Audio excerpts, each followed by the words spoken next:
ना वोटिंग, ना विरोध, स्पीकर निर्विरोध। जी हां, ओम बिरला दूसरी बार लोकसभा स्पीकर चुने गए। बिरला को ध्वनि मत से 18वीं लोकसभा का नया स्पीकर चुना गया, जिसके बाद पीएम मोदी और नेता विपक्ष राहुल गांधी उन्हें आसन तक लेकर पहुंचे। और इस दौरान अचानक ट्विस्ट तब आया जब ध्वनि मत से बिरला को अध्यक्ष चुने जाने पर विपक्ष ने वोटिंग की मांग नहीं रखी और ओम बिरला को स्पीकर मान लिया।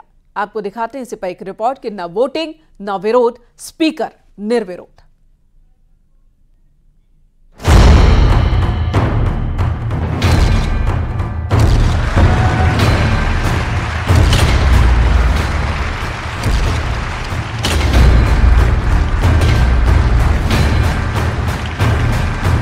लोकतंत्र के मंदिर में बिना वोटिंग, बिना तनाव मोदी ने पहली परीक्षा जीत ली और ओम बिरला लगातार दूसरी बार ध्वनि मत से लोकसभा स्पीकर बन गए। Those in favor may say aye. Those against may say no.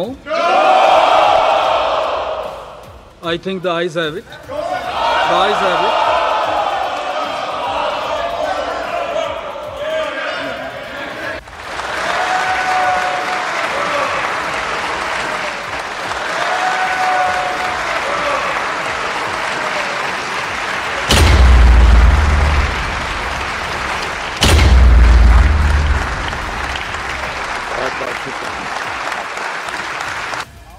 वैसे तो लोकतंत्र में चुनाव किसी भी पद के लिए हो, लेकिन लोकसभा अध्यक्ष का पद ऐसा है जिसमें आम राय को हमेशा तवज्जो दी जाती रही है। वजह यह है कि सदन के सुचारू संचालन के लिए अध्यक्ष को दोनों पक्षों का सहयोग चाहिए होता है। तभी तो जब पीएम मोदी ने ओम बिरला को लोकसभा स्पीकर बनने पर बधाई दी, तो लोकसभा में नेता विपक्ष राहुल गांधी ने स्पीकर निर्वाचित होने पर ओम बिरला को बधाई देते हुए कहा, विपक्ष सरकार के साथ सहयोग करना चाहता है। अमृत काल के इस महत्वपूर्ण कालखंड में दूसरी बार इस पद पर विराजमान होना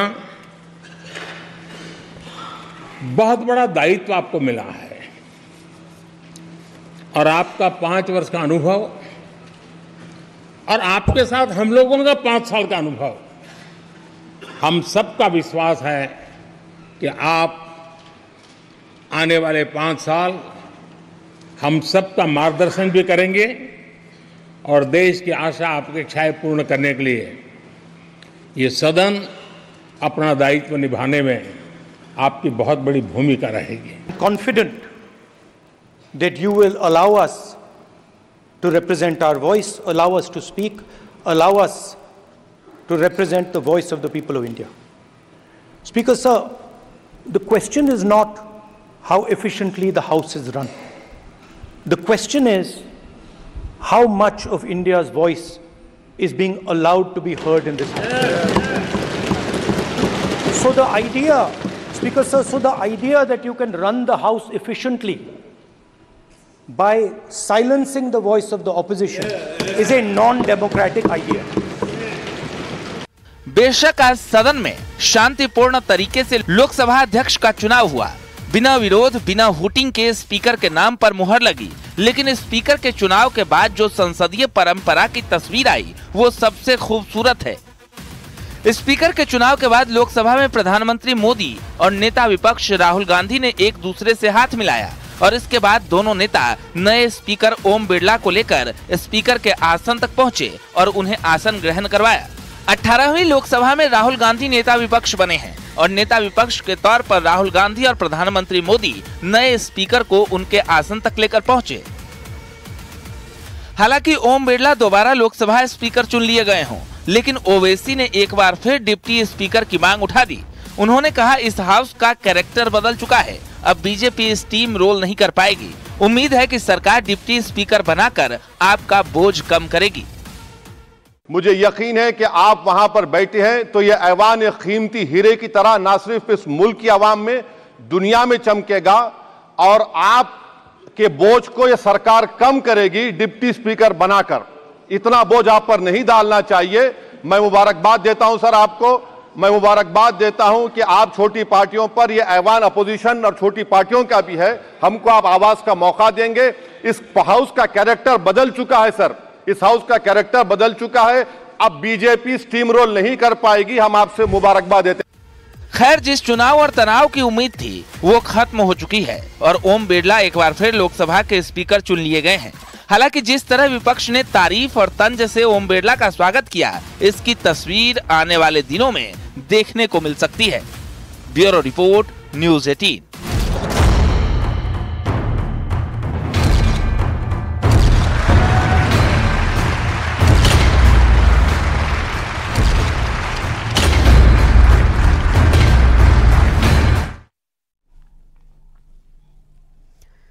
और सदन में अखिलेश यादव के अंदाज ने भी सबका ध्यान अपनी तरफ खींचा। जब अखिलेश यादव भाषण देने के लिए उठे, इस दौरान उन्होंने पहले तो ओम बिरला को बधाई दी और फिर बातों ही बातों में उन पर तंज भी कस दिया। आपको दिखाते हैं एक रिपोर्ट कि समाजवादी पार्टी के अध्यक्ष और कन्नौज से सांसद अखिलेश यादव ने स्पीकर को बधाई देते हुए क्या कहा कि पूरा सदन ही ठहाके लगाने लगा। क्या है? आपने कहा 5 करोड़ देंगे विधायक निधि, आपकी पॉलिटिकल क्रेडिबिलिटी क्या है? आप चुनाव जीत सकते हो, लेकिन पॉलिटिकल क्रेडिबिलिटी नहीं है। इतना बदलाव आप लाए, मैं आपको बधाई देता हूं। आप टैबलेट ले आए यहाँ पर, जो वादा किया 2017 का, क्या है आपकी पॉलिटिकल क्रेडिबिलिटी? जो तेवर, जो कलेवर अखिलेश यादव का यूपी के सदन में दिखता था, उसी जोश के साथ वो संसद भवन पहुंच चुके हैं। पॉलिटिकल क्रेडिबिलिटी नहीं है, डेवलपमेंट की क्या क्रेडिबिलिटी है? बताओ कहाँ है आपका 20,000 फंड किसान के लिए? मैं अखिलेश यादव, जो लोकसभा का सदस्य निर्वाचित हुआ हूँ, ईश्वर की शपथ लेता हूँ। अखिलेश यादव जिस तरह यूपी के विधानसभा में सरकार को घेरते नजर आते थे, कुछ वैसी ही तस्वीर आज लोकसभा में दिखी, जब उन्होंने लोकसभा स्पीकर को बधाई देने के साथ तंज भी कस दिया। अखिलेश यादव ने कहा, निष्पक्षता इस महान पद की महान जिम्मेदारी है। उम्मीद है कि लोकसभा स्पीकर सबको बराबर का मौका देंगे। आप लोकतांत्रिक न्याय के मुख्य न्यायाधीश की तरह बैठे हैं। हम सबकी आपसे अपेक्षा है कि किसी भी जनप्रतिनिधि की आवाज दबाई न जाए और ना ही निष्कासन जैसी कार्रवाई दोबारा सदन की गरिमा को ठेस पहुंचाएं। आपका अंकुश विपक्ष पे तो रहता ही है, लेकिन आपका अंकुश सत्ता पक्ष पे भी रहे।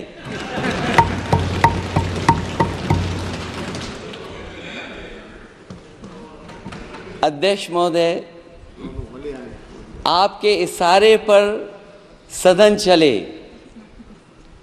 इसका उल्टा ना हो।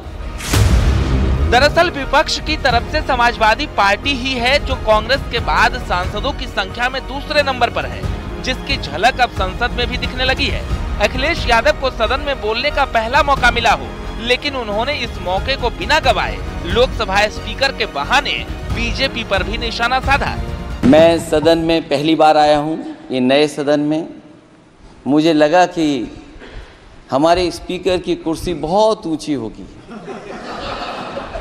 क्योंकि मैं जिस सदन को छोड़ के आया हूं, अध्यक्ष जी, उसकी कुर्सी बहुत ऊंची है। उस समय भी मैं अध्यक्ष जी किसको कहूं कि ये कुर्सी और ऊंची हो जाए। जहां ये नया सदन है, वही मैं आपकी पीठ के पीछे देख रहा हूं, पत्थर तो सही लगे हैं, सब कुछ अच्छा लगा है, लेकिन कुछ दरार में मुझे कुछ सीमेंट अभी भी लगा दिखाई दे रहा है। अध्यक्ष महोदय, मुझे उम्मीद है कि आप जितना सत्ता पक्ष का सम्मान करेंगे, उतना ही विपक्ष का सम्मान कर करके हमें भी अपनी बात रखने का मौका देंगे। मैं आपको बधाई देता हूं, शुभकामनाएं देता हूं। अखिलेश यादव का अंदाज देख ओम बिरला भी मुस्कुराने लगे और बिना रोके टोके अखिलेश यादव को पूरी बात रखने का मौका दे दिया। वैसे तो अखिलेश यादव के लिए ये पहला मौका था, लेकिन अंदाजा लगाइए, जब मुलायम परिवार के 5 सांसद सदन में किसी मुद्दे पर आवाज बुलंद करेंगे, सपा के 37 सांसद एक सुर में सदन के पटल पर यूपी की बात रखेंगे, तब तो जो तस्वीर यूपी विधानसभा से पहले दिखती थी, कुछ वैसी ही तस्वीर लोकसभा में भी नजर आएंगी। आपकी पीठ के पीछे देख रहा हूँ, पत्थर तो सही लगे हैं, सब कुछ अच्छा लगा है, लेकिन कुछ दरार में मुझे कुछ सीमेंट अभी भी लगा दिखाई दे रहा है। ब्यूरो रिपोर्ट, अध्यक्ष महोदय, मुझे उम्मीद है कि आप जितना सत्ता पक्ष का सम्मान करेंगे उतना ही विपक्ष का सम्मान कर करके हमें भी अपनी बात रखने का मौका देंगे। मैं आपको बधाई देता हूँ, शुभकामनाएं देता हूँ। और स्पीकर के चुनाव के बाद लोकसभा में इमरजेंसी के खिलाफ प्रस्ताव लाया गया। लोकसभा अध्यक्ष ने 1975 में कांग्रेस सरकार में लगी इमरजेंसी की कड़ी निंदा की। सदन में इमरजेंसी के लिए 2 मिनट का मौन भी रखा गया। इस दौरान विपक्षी सांसदों ने हंगामा किया। मौन के बाद लोकसभा की कार्यवाही कल तक के लिए स्थगित कर दी गई।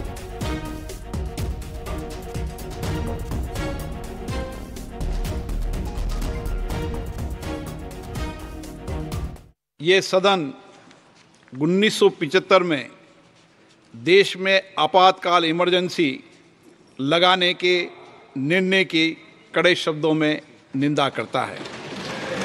इसके साथ ही हम उन सभी लोगों की संकल्प शक्ति की सराहना करते हैं जिन्होंने इमरजेंसी का पुनर्जुड़ो विरोध किया, अभूतपूर्व संघर्ष किया और भारत के लोकतंत्र की रक्षा का दायित्व निभाया। भारत के इतिहास में 25 जून 1975 के उस दिन को हम हमेशा काले अध्याय के रूप में जाना जाएगा। इस दिन तत्कालीन प्रधानमंत्री श्रीमती इंदिरा गांधी ने देश में इमरजेंसी लगाई और बाबा साहब अम्बेडकर द्वारा निर्मित संविधान पर प्रचंड प्रहार किया था। भारत की पहचान पूरी दुनिया में लोकतंत्र की जननी के तौर पर है। भारत में हमेशा लोकतांत्रिक मूल्यों और वाद संवाद का समर्थन हुआ, हमेशा लोकतांत्रिक मूल्यों की सुरक्षा की, उन्हें हमेशा प्रोत्साहित किया गया। ऐसे भारत पर श्रीमती इंदिरा गांधी द्वारा तानाशाही थोप दी गई, भारत के लोकतांत्रिक मूल्यों को कुचला गया और अभिव्यक्ति की आज़ादी का गला घोटा गया।